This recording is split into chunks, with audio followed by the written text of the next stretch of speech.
Selamat datang di channel saya. Di video kali ini, saya akan menjelaskan berjualan di Lazada. Mengapa sih kita memilih platform berjualan yang ada di Lazada ini? Oke teman-teman, kali ini saya akan menjelaskannya. Oke, yang perlu kita pelajari pertama adalah pengertian platform e-commerce dan model operasinya. Yang kedua, 5 faktor yang perlu dipahami ketika memilih platform Anda. Nah, itu dia teman-teman. Oke, kita masuk ke agenda pertama, yaitu platform e-commerce. Nah, ini dia platform e-commerce. Platform e-commerce adalah aplikasi yang memperbolehkan Anda menjual produk atau jasa secara online. Nah, itu dia teman-teman yang dimaksud dengan platform e-commerce. Nah, platform bekerja dengan menyambungkan Anda dan customer untuk berinteraksi melalui aplikasi dan membeli secara online. Nah, jadi kita tuh ada interaksi dengan pembeli teman-teman secara online. Nah, itu dia. Terdapat ragam pilihan platform e-commerce untuk dapat memilih berdasarkan kebutuhan Anda. Nah, itu dia teman-teman yang dimaksud dengan platform e-commerce. Oke, kita lanjut. Nah, ini adalah model operasi platform secara dasar. Pahami model operasi platform untuk perspektif yang lebih baik yang dapat mendukung penjualan Anda. Nah, itu teman-teman. Ini adalah 4 elemen di model operasi platform secara dasar. Yang pertama, customer belanja secara online. Memesan dia teman-teman. Nah, di sini ini ada platform e-commerce memberikan notifikasi kepada penjual. Nah, ada notifikasi pesan masuk teman-teman. Lalu kita akan membungkus paketnya yang dibeli. Nah, ini dia. Lalu paket akan diantarkan oleh jasa pengiriman, yaitu logistik. Nah, itu dia. Nah, itu teman-teman tentang 4 elemen di model operasi platform secara dasarnya. Oke, kita lanjut. Nah, kita masuk yang kelima, yang kedua. Nah, kita masuk yang kedua. 5 faktor yang perlu dipertimbangkan ketika memilih platform yang tepat.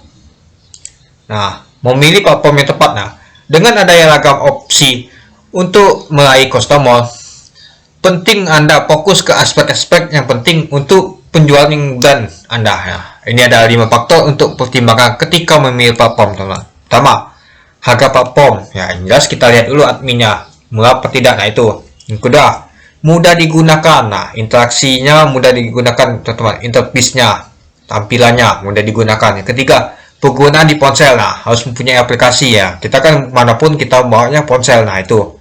Yang keempat, layanan bantuan. Nah, bantuan itu harus bagus, teman-teman. Responnya misalkan ada masalah apa, kita hubungi customer service langsung dibalas. Nah, itu. Yang kelima, ada keamanan. Nah, keamanan ini sangat penting, teman-teman, untuk menjaga data-data kita dan transaksi kita. Itu dia. Nah, itu teman-teman 5 faktor untuk mempertimbangkan ketika memilih platform. Nah, kita lanjut. Nah, ini yang dimaksud dengan harga platform. Pertimbangan harga, baik harga pendaftaran maupun harga bulanan yang perlu Anda bayar untuk beroperasi secara online. Nah, tadi saya sudah jelaskan seperti biaya admin. Nah, itu. Faktornya harus ada ketika daftar. Nah, fitur yang disiapkan, panduan untuk memulai. Nah, itu. Jadi kita siapkan teman-teman untuk daftarnya tuh ya seperti KTP, mungkin buku bank untuk mendaftar platform ini itu. Apakah aplikasi yang sudah termasuk ya sistem pengatur pesanan, pengatur stok atas jenisnya. Nah, catatan, harga pendaftaran atau langganan setiap platform berbeda. Maka dari itu Anda harus memeriksa terlebih dahulu fitur dan spesifikasi sebelum mendaftar. Nah, itu teman-teman. Oke, kita lanjut yang kedua, mudah digunakan. Platform yang Anda pilih harus mudah digunakan baik untuk Anda maupun customer. Nah, jadi kita mudah digunakan, teman-teman. Mudah digunakan juga berarti mudah bagi Anda untuk mengoperasikan fitur yang Anda butuhkan sebagai seller. Lalu kita pelajari juga fitur yang tersedia yang dapat mendorong pertumbuhan bisnis Anda. Itu, teman-teman. Itu yang dimaksud dengan mudah digunakan. Oke, kita lanjut. Yang ketiga, ada penggunaan di ponsel. Nah, kita juga pertimbangkan seberapa baik platform yang Anda pilih beroperasi di ponsel atau tablet. Nah, platform harus responsif di mana penggunaan dapat dengan mudah mengaplikasikan tanpa mengalami gangguan. Nah, kebanyakan platform telah memunculkan aplikasi untuk mempermudahkan interaksi. Penting untuk Anda memeriksa ulasan di aplikasi yang tersedia di App Store dan Play Store. Nah, untuk melihat bagaimana customer menilai aplikasi yang akan Anda pilih. Nah, itu dia teman-teman penggunaan ponsel. Oke, kita lanjut. Yang keempat, layanan bantuan. Nah, layanan bantuan adalah faktor yang penting di platform e-commerce. Nah, ini memudahkan Anda untuk memperbesar bisnis, juga untuk pengoperasian yang lebih baik. Nah, platform tentu masih akan mengalami isu teknis. Resolusi dapat Anda temukan di bagian PQ, terus layanan bantuan yang tersedia 24 jam atau 7 hari. Nah, itu. Lalu layanan bantuan harus tersedia baik untuk customer maupun seller. Nah itu harus tersedia nih teman-teman. Kalau tidak tersedia ya kita gimana mau menghubungi customer service kalau ada gangguan. Nah lalu platform yang sudah mapan mempunyai jasa di berbagai bentuk, yaitu PQ atau hotline, bantuan chat atau email, atau edukasi. Nah itu teman-teman. Oke, kita lanjut yang terakhir, yang kelima, yaitu keamanan.